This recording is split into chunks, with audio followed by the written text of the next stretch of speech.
berterima kasih atas kegiatan pada pagi hari ini sampai dengan nanti sore. Kita melihat antusiasme masyarakat cukup banyak, direspon oleh positif. Ini adalah menunjukkan bahwa kebutuhan vaksinasi buat masyarakat ini memang masih sangat dibutuhkan.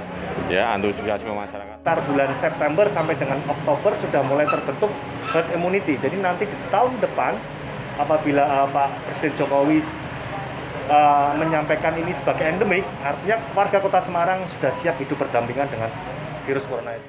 Jawa Tengah ada beberapa kabupaten kota yang sudah kita laksanakan.